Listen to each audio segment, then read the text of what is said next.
मैं शुक्ला सर, बहुत दिनों के बाद मन हो रहा था कि एक ऐसे विषय को चुना जाए, एक ऐसे टॉपिक को चुना जाए जो आप लोगों को बहुत मददगार साबित हो। कई बार हम सारी सावधानियों को लेने के बावजूद अपने बच्चों का किसी एक ऐसे स्कूल में दाखिला करा देते हैं, कहीं एक ऐसी स्कूल में एडमिशन करा देते हैं और सोचने लगते हैं कि हे भगवान, अब हम क्या करें? हमने अपने बच्चे का एडमिशन कहाँ करा दिया? ओह गॉड, हमने अपने बच्चों का एडमिशन कहाँ करा दिया? ओह गॉड, हमने अपने बच्चों का एडमिशन कहाँ करा दिया? और हम ताउम्र सोचना शुरू कर देते हैं। लेकिन आप जानते हैं कि अगर दुनिया में समस्याएं हैं तो उसका सलूशन भी है। दुनिया में अगर समस्याएं हैं तो उसका सलूशन भी है। आप अगर अपने आप को बार बार ये सोचने लगे कि मेरा बच्चा इस बोर्ड में फंस गया, इस स्कूल में फंस गया, इस कोचिंग में फंस गया, तो आप इससे बाहर नहीं निकल सकते। आज हम एक ऐसे ही टॉपिक पर बात करने जा रहे हैं जो आपको बताएगा कि हम क्या करें अगर हमने गलती से कोई एक ऐसा स्कूल या कोई एक ऐसा बोर्ड या कोई एक ऐसा कोचिंग चुन लिया जो हमारे बच्चे के लिए ठीक नहीं है, तो हम क्या करें। देखिए, कई बार हमने देखा है अपने इस 21 ईयर के कैरियर में, टीचिंग कैरियर में, और बच्चों को पर्सनल गाइड करना, उन्हें मोटिवेट करना, काउंसलिंग करना, इन सब में करते हुए मैंने जो देखा है कि एक बात जो बहुत कॉमन सी हमें समझ में आई है कि हमारे बच्चे इंटरनेशनल बोर्ड में जाकर के बहुत ज़्यादा अपने आप को एक्सपांड कर लेते हैं। मैं आईबी आईजीसीएसई की बात कर रहा हूँ। अगर आप वहाँ फंसते हैं तो क्या होगा? एक एक बोर्ड को ऐसे थोड़ा सा वीडियो हो सकता है कि लंबा हो जाए, आपको धैर्य से देखना पड़ेगा, मुझे आप क्षमा कीजिएगा, क्योंकि चीज़ें छोटे वीडियोस में पूरा क्लियर करना बड़ा मुश्किल हो जाता है मेरे लिए।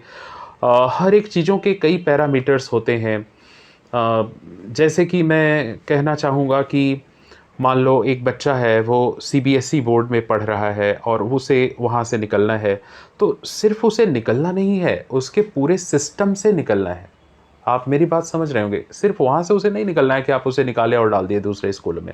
पूरे सिस्टम से निकलना होगा। वहाँ का लाइफ स्टाइल जो था उस बच्चे का, उसके फ्रेंड सर्कल, उसकी किताबें, उसका एरिया, उसकी स्कूल का वातावरण, उन सब से निकलना होगा उस बच्चे को। और बच्चा किसी का हो, चाहे हमारा हो या आपका हो, वो हमारे भारत की धरोहर है, वो हमारे लिए सब कुछ है।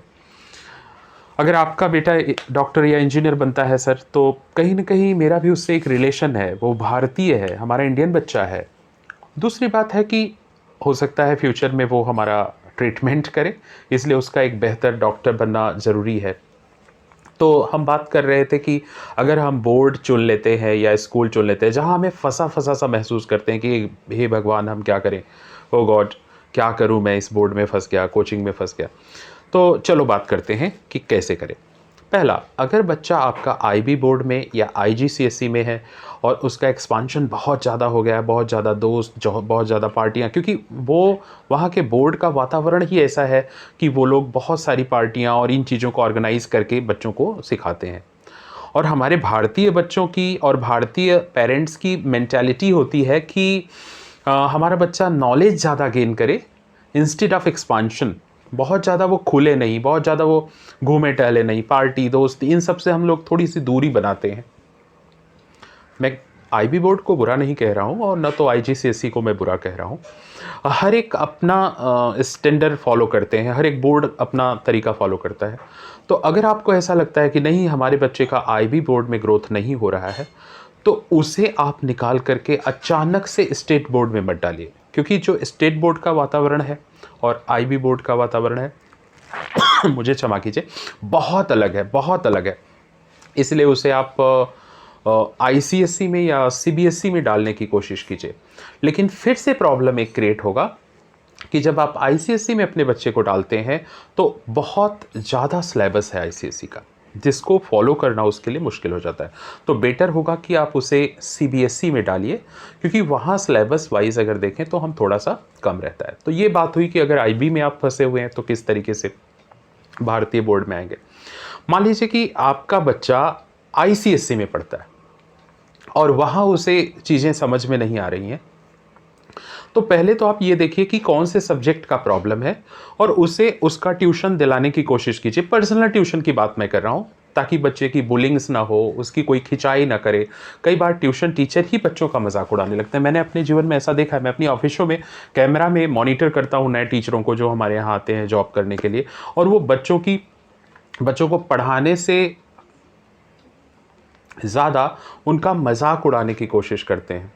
तो ये चीज़ बच्चे में नहीं होना चाहिए। इसीलिए बच्चे को आप पर्सनल ट्यूशन रखिए, होम ट्यूटर रखिए, जो आकर के उस पर्टिकुलर सब्जेक्ट में उसे मजबूत बना दे। तो अब मजबूत अगर सब्जेक्ट हो गया तो वो बच्चा फिर से आपके उसी बोर्ड में अच्छा हो जाएगा, उसमें वो फॉलो करने लगेगा चीज़ों को और समझ में आने लगेगा, फिर आगे निकल जाएगी आपकी गाड़ी। कई बार क्या होता है कि ऐसे बच्चे मिल जाते हैं स्कूल में जो बच्चों को चिढ़ाने लगते हैं, और उनका एक सराउंडिंग्स जो बनता है आपके बच्चे का वो इतना बेकार बन जाता है कि बच्चा वहाँ पे बुलिंग का शिकार होने लगता है, और वो आपके घर पे न तो आपसे शेयर करता है, न तो मम्मी से अपने शेयर कर पाता है।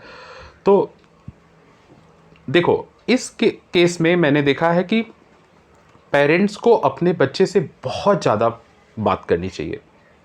पेरेंट्स जितना ही बात करेंगे अपने बच्चे से, उतना ही वो खुल करके चीज़ों को बताएगा। छोटी छोटी चीज़ों को पूछें कि बेटा आज क्या हुआ था, कैसे हुआ था, कौन सा सब्जेक्ट पढ़ाया गया, और बीच बीच में जो टीचर पेरेंट्स मीटिंग है उसे भी लेते रहें, और जा कर के वहाँ बात करें टीचरों से कि हमारा बेटा कैसा कर रहा है। आस पड़ोस में चेक करें कि कहीं आपका पड़ोसी आपके बच्चे को तो डरा धमका नहीं रहा है, क्योंकि ऐसे भी केसेस हमने अपने जीवन में देखे हैं जहां बच्चा बिल्कुल खामोश रहने लगता है। इस पर हम वीडियो धीरे धीरे लेकर के आएंगे पूरे टॉपिक्स पर जो बच्चों के एजुकेशन से रिलेटेड है, और हमारे इस चैनल पर IIT JEE और नीट की तैयारी भी शुरू होने वाली है। अभी सिर्फ हम एक ग्राउंड बना रहे हैं कि बच्चा कैसा हो, क्योंकि जितना बेहतर रॉ मटेरियल हमें मिलेगा उतना ही अच्छे हम उनको तैयार कर पाएंगे। तो मैंने आज बात किया आप लोगों से कि बच्चे का एटमॉस्फेयर चेक करें कि उसके अड़ोस पड़ोस में कैसे लोग रहते हैं, उसके फ्रेंड सर्कल कैसे हैं, उसकी टीचर उसे बहुत तो नहीं डांट देती है छोटी सी गलती पे। इन चीज़ों को ध्यान से जा कर के देखें, और अगर बच्चा फिर भी कंफर्ट अपने उस स्कूल में फील नहीं कर रहा है तो घबराएं नहीं बिल्कुल, क्योंकि आप अप टू 8th स्टैंडर्ड 8वीं क्लास तक आप आराम से अपने स्कूल को स्विच कर सकते हैं, कोई प्रॉब्लम नहीं आता है। मैंने काफ़ी ऐसे बच्चों को स्विच करा करके देखे हैं। कई बार पेरेंट्स हमसे बात करते हैं कि सर ये हमारा जो बच्चा है ये बड़ा मुश्किल में है, क्या किया जाए। मैं उनको बदलता हूँ, बदलने का कोशिश करता हूँ, और फिर भी अगर हम लोग नहीं सक्सेस होते हैं तो हम डिसीज़न लेते हैं कि इसका बोर्ड बदल दिया जाए। जिन लोगों को लगता है कि उनका बच्चा या प्रॉब्लम है, वो हमको मेल कर सकते हैं, या फिर आप लोग हमें फॉलो कर सकते हैं चैनल पर, जहाँ पे दूसरे वीडियो को देख करके आप समझ जाएंगे कि कैसे अपने बच्चे को हैंडल करना है। या फिर आप bshukla715@gmail.com पे कर सकते हैं। चैनल को आप सब्सक्राइब कर लेंगे तो आपको अपडेट मिलता रहेगा नए नए वीडियो का। तो अगर बच्चा वहाँ पे फंसा सा महसूस कर रहा है तो आप बोर्ड बदलिए, डरिए मत। बोर्ड बदलने से कुछ नहीं होगा, चीज़ें सब कुछ वही हैं। मैंने देखा है कि काफ़ी ऐसे बच्चे हैं जो स्टेट बोर्ड में पढ़ करके फिर CBSE में पढ़ लिए हैं और फिर वो IIT में पढ़ रहे हैं। कुछ ऐसे बच्चे हैं जो ICSE से फेल आउट होकर के स्टेट बोर्ड में अच्छा करके IIT कर रहे हैं। तो इतने ढेर सारे कॉम्बिनेशन मैंने अपने 21 ईयर में देख लिए हैं कि आप किसी भी कॉम्बिनेशन से सक्सेस हो सकते हैं। कोई बहुत बड़ी नहीं बात है कि बच्चे का हम बोर्ड बदल रहे हैं, लेकिन इन चीज़ों को आप 8वीं तक कर लीजिए। मान लीजिए कि 8वीं में 8th में प्रॉब्लम आ रहा है, 8th क्लास में प्रॉब्लम आ रहा है, तो आप उसको जल्दी से जल्दी 9th में एक एटमॉस्फेयर दीजिए। लेकिन 9th और 10th में स्विचिंग बिल्कुल मत कीजिए, क्योंकि 9th और 10th बहुत इंपॉर्टेंट होते हैं, तो वहाँ आपको स्विचिंग नहीं करनी है। और एक बात हम बताना चाहेंगे आप लोगों को कि कई बार जैसे मैं एक इवेंट मुझे याद आ रहा है, एक घटना याद आ रही है जो मैं आप लोगों से शेयर करूंगा कि एक टीचर ही थी और उनका एक लड़का था और 5th 6th में वो पढ़ता था। वो अपने जो टीचर का स्टाफ रूम होता है उसमें रो पड़ी, और रोने का कारण ये था कि अदर बच्चे उनके बच्चे को इस तरीके से परेशान कर रहे थे कि पूछिए मत। सॉरी, अदर बच्चे बहुत ज़्यादा उनको परेशान कर रहे थे।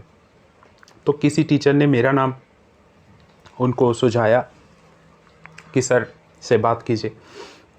तो शाम को मुझे क्षमा कीजिएगा आप लोग, शाम को वो टीचर मुझे फ़ोन की और बोली सर प्लीज़ मेरे घर पे आप आइए और विज़िट कीजिए मेरे बच्चे को, मैं बहुत परेशान हूँ। और वो बात करते हुए रो पड़ी और मुझे याद है कि किस तरीके से उन्होंने अपने दर्द को बयां किया था। फिर मैं गया वहाँ पे और देखा बच्चे को, बच्चा बहुत प्यारा था, पेरेंट्स भी बहुत अच्छे थे, सब लोग बहुत प्यारे थे। पूरा केस मैंने उस बच्चे को आराम से बैठा करके सुना। मैंने कहा बेटा कल से मैं तुमको समझाना शुरू करूँगा, आई होप कि चेंज होगा। मैंने टीचर को भी बहुत आश्वासन दिए कि आप मैडम बिल्कुल मत घबराओ, अच्छा ही होगा, बच्चा अच्छा करेगा। बोले सर यही मेरा अकेला बेटा है, अभी इसको मैं कैसे हैंडल करूँगी। मैंने कहा आप घबराओ नहीं। मैं उसके साथ 7 to 8 सीटिंग्स लिया और बस उसमें परिवर्तन आने लगा और वो एक ऐसा मजबूत बच्चा बना। तो नेक्स्ट जब टीचर पेरेंट्स मीटिंग हुआ तो उनकी टीचर सबसे पहले उनको बुला करके बोली थैंक्स मैडम, आपने क्या किया इस बच्चे के साथ कि अद्भुत चेंजेस इसमें हुए हैं। तो जो भी बच्चे, या अगर आपको लगता है कि आपका बच्चा इस तरीके से प्रॉब्लम्स में है, तो आप हारिए मत प्लीज़, आप उसकी काउंसलिंग कराइए, आप उसको गाइड कीजिए, आपको पेशेंस रखना होगा। और चेंजेस मैंने देखे हैं, इसलिए देखिए बच्चे जो हैं वो बड़े कोमल मन के होते हैं, तो उन्हें हैंडल करते वक्त बड़ी सावधानियां रखनी पड़ती है। कई बार आपको डांटना भी पड़ेगा और कई बार उतना ही प्यार भी करना पड़ेगा। तो आप अगर ऐसा सोचते हैं कि हम फंसे हुए हैं किसी बोर्ड में या किसी कोचिंग में या किसी टीचर के साथ, तो धैर्यपूर्वक हैंडल करें। पहले तो उस सिस्टम से बात कीजिए, क्योंकि बात करने से ही सलूशन निकलता है। जैसे कि बहुत बड़ी बड़ी लड़ाइयाँ जीवन में होती हैं हमारे या आस पड़ोस से, लेकिन तब तक उसे लड़ाई नहीं माना जाता जब तक कि बातचीत चलती रहती है। अगर बातचीत बंद हो जाती है तब हम कहते हैं कि ये पक्की लड़ाई हो रही है, क्योंकि जब तक बातचीत है तब तक सलूशन है। तो आप किसी क्लासेस में फंसे हुए हैं, किसी कॉलेज में फंसे हुए हैं, किसी इंस्टीट्यूट में फंसे हुए हैं, कहीं आपका बच्चा फंसा हुआ है, तो प्लीज़ प्लीज़ प्लीज़ आपको बिल्कुल घबराना नहीं है। आपको बिल्कुल ये नहीं सोचना है कि हे भगवान मैं कहाँ आकर के यहाँ पे फंस गया, अपने बच्चों का कहाँ से एडमिशन करा दिया। आप उस सिस्टम से बात कर सकते हैं, अगर उसमें चेंजेस नहीं होता है तो पूरे सिस्टम को चेंज कर सकते हैं।